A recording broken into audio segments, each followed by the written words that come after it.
नमस्कार दोस्तों, royal सिक्खू YouTube channel में आप सभी का स्वागत है। आज की इस वीडियो में मैं लेकर आई हूँ आप सभी के लिए परमात्मा की लाठी में आवाज नहीं होती बहुत ही सुंदर कहानी।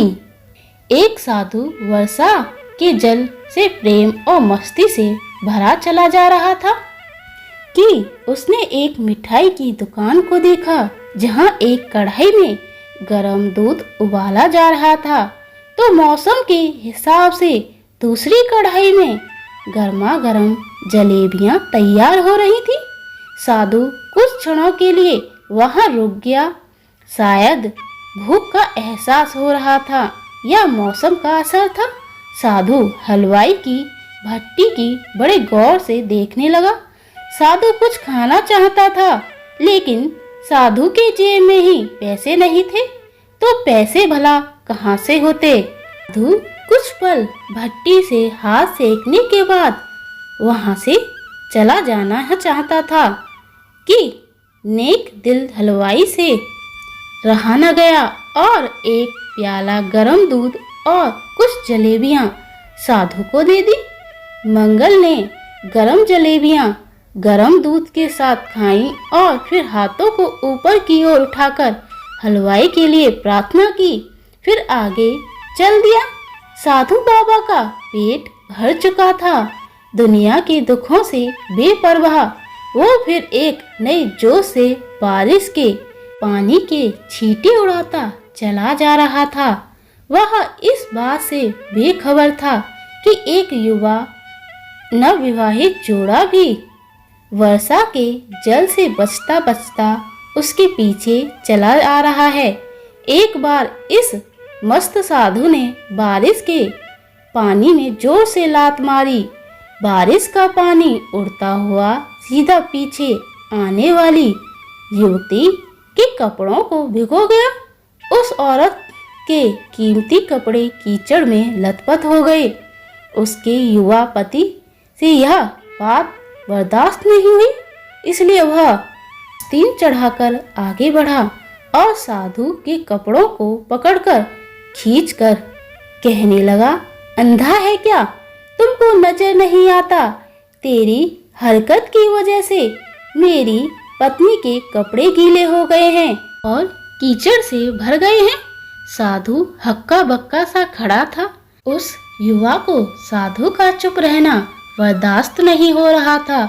महिला ने आगे बढ़कर युवा के हाथों से साधु को छुड़ाना भी चाहा, लेकिन युवा की आंखों से निकलती नफरत की चिंगारी देख वह भी फिर पीछे खिसकने पर मजबूर हो गई। राह चलते राहगीर भी उदासीनता से यह सब दृश्य देख रहे थे, लेकिन युवा के गुस्से को देखकर किसी में इतनी हिम्मत नहीं हुई कि उसे रोक पाते। और आखिर जवानी के नशे में चूर उस युवक ने एक जोरदार थप्पड़ साधु के चेहरे पर जड़ दिया। बूढ़ा मंगल थप्पड़ की ताप ना झेलता हुआ लड़खड़ाता हुआ कीचड़ में जा गिरा। युवक ने जब साधु को नीचे गिरता देखा तो मुस्कुराते हुए वहां से चल दिया। बूढ़ा साधु ने आकाश की ओर देखा और उसके होठों से निकला, वाह मेरे भगवान, कभी गरम दूध जलेबियां और कभी गरम थप्पड़, लेकिन तू चाहे मुझे वही पसंद है। यह कहता हुआ वह एक बार फिर अपने रास्ते पर चल दिया। दूसरी ओर वह युवा जोड़ा अपनी मस्ती को समर्पित अपनी मंजिल की ओर अग्रसर हो गए। थोड़ी ही दूर चलने के बाद वे एक मकान के सामने पहुंचकर रुका। वह अपने घर पहुंच गए थे तो युवा अपनी जेब से चाबी निकालकर अपनी पत्नी से हंसी मजाक करते हुए ऊपर घर की सीढ़ियां तय कर रहा था। बारिश के कारण सीढ़ियां पर फिसलन हो गई थी। अचानक युवा का पैर फिसल गया और वह सीढ़ियों से नीचे गिरने लगा। महिला ने बहुत जोर से शोर मचाकर लोगों का ध्यान अपने पति की ओर आकर्षित करने लगी, जिसकी वजह से काफी लोग तुरंत सहायता के लिए युवा की ओर लपक कर, लेकिन देर हो चुकी थी। युवा का सिर फट गया था और कुछ ही देर में ज्यादा खून बह जाने के कारण इस नौजवान युवक की मौत हो चुकी थी। कुछ लोगों ने दूर से आते साधु बाबा को देखा तो आपस में कानाफूसी होने लगी कि निश्चित रूप से इस साधु बाबा ने थप्पड़ खाकर युवा को श्राप दिया है, अन्यथा ऐसे नौजवान युवक को केवल सीढ़ियों से गिरकर मर जाना बड़े अचंभे की बात लग रही है। कुछ मनचलों ने आगे बढ़कर उस साधु बाबा को घेर लिया। युवा कहने लगा कि आप कैसे भगवान के भक्त हैं जो केवल एक थप्पड़ के कारण युवा को श्राप दे बैठे। भगवान के भक्त में रोष व गुस्सा हरगिज नहीं होता है। आप तो जरा सी असुविधा पर भी धैर्य न कर सके।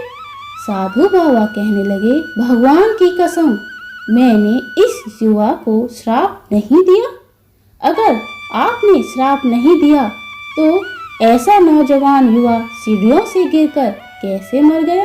अब साधु बाबा ने दर्शकों से एक अनोखा सवाल किया कि आप में से कोई इस सब घटना का चश्मदीद गवाह मौजूद है। एक युवक ने आगे बढ़कर कहा, हाँ, मैं इस सब घटना का गवाह हूँ। साधु ने अगला सवाल किया, मेरे कदमों से जो कीचड़ उछला था, क्या उसने युवा के कपड़ों को दाग दिया था। युवा बोला, नहीं, लेकिन महिला के कपड़े जरूर खराब हुए थे। मंगल ने युवक की बाहों को थामते हुए पूछा, फिर युवक ने मुझे क्यों मारा। युवा कहने लगा, क्योंकि वह युवा इस महिला का प्रेमी था और यह बर्दाश्त नहीं कर सका कि कोई उसकी प्रेमी के कपड़ों को गंदा करे, इसलिए उस युवक ने आपको मारा। युवा की बात सुनकर साधु बाबा ने एक जोरदार ठहाका बुलंद किया और यह कहता हुआ वहां से विदा हो गया। तो भगवान की कसम, मैंने श्राप किसी को नहीं दिया, लेकिन कोई है जो मुझसे प्रेम रखता है।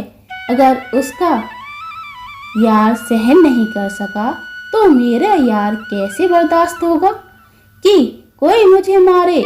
और वह मेरा यार इतना शक्तिशाली है कि दुनिया का बड़े से बड़ा राजा भी उसकी लाठी से डरता है। सच है, उस परमात्मा की लाठी दिखती नहीं है और आवाज भी नहीं करती है, लेकिन पड़ती है तो बहुत दर्द देती है। हमारे कर्म ही हमें उसकी लाठी से बचाते हैं।